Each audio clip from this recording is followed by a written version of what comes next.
Good morning, everybody. I asked some of the Republican members on the Energy and Commerce Committee that are here to come up and speak, and about 4 or 5 of us are going to say a few things. I'm going to take some questions at the end. We are absolutely committed as a Republican team to keep the Keystone Pipeline on the front burner.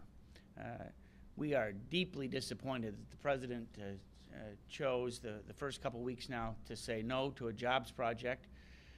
We are deeply concerned that the Canadians, in fact, are doing what we thought they might do if we said no, and that is look to other countries to send this oil that they're going to produce no matter what. As much as 1 million barrels a day, it means 20,000 direct jobs here in this country, more than 118,000 in indirect jobs.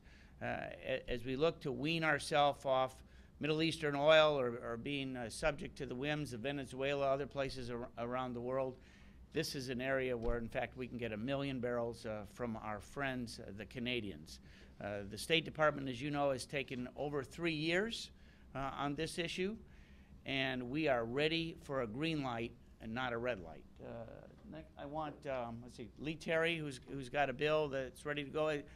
Last thing is, as many of you know, we're going to have a hearing next week. State Department has agreed to come up and testify, and we will continue to pursue this at every angle. Lee. Well, it's pretty clear to me, and from the calls that we've received in our office, I think the people in our country are confused. It's clear that when we have 8.5% unemployment, where there's issues in the Middle East, why our president won't create more jobs and add to our energy and national security by teaming up with Canada for our energy needs. Approving this pipeline seems like a no-brainer. Creating jobs and adding to our security. The American people want us to put aside politics and do what's right, but the president failed to do that. We will continue to push this. We're working on the bill that I introduced in December that would give the power to the agency that actually has expertise in pipelines, and that would be FERC.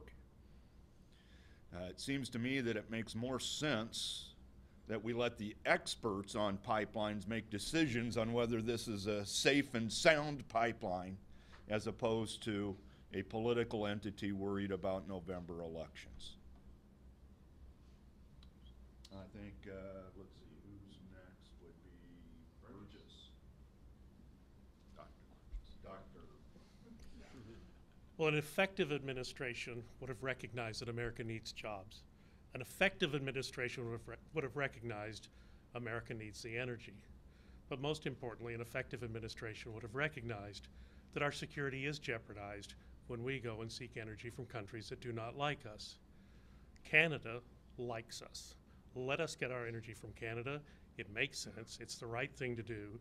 And downstream, in Texas, our refineries, our ports, are ready to handle this energy and get it to market. It's time to let it happen.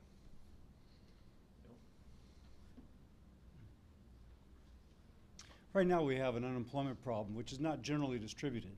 The unemployment problem, if you will, is among blue-collar men.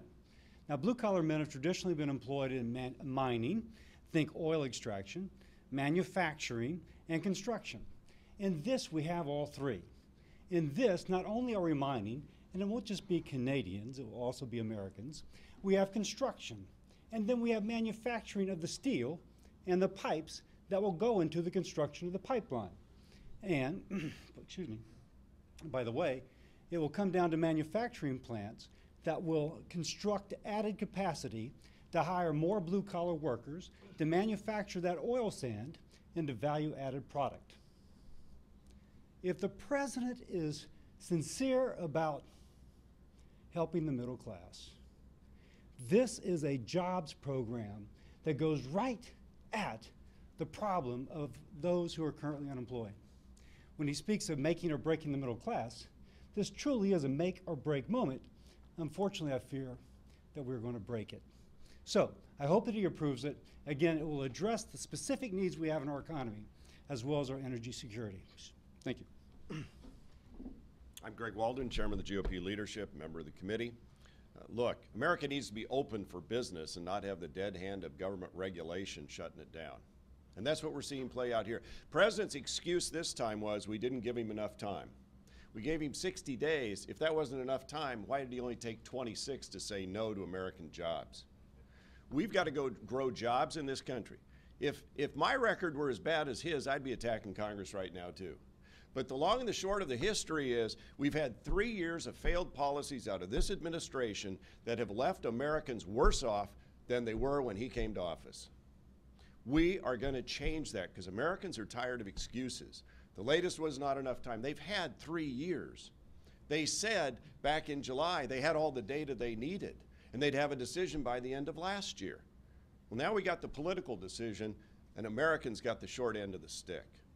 So we're going to do everything we can to fight for the taxpayers of this country, to create jobs in this country, and to get energy into this country.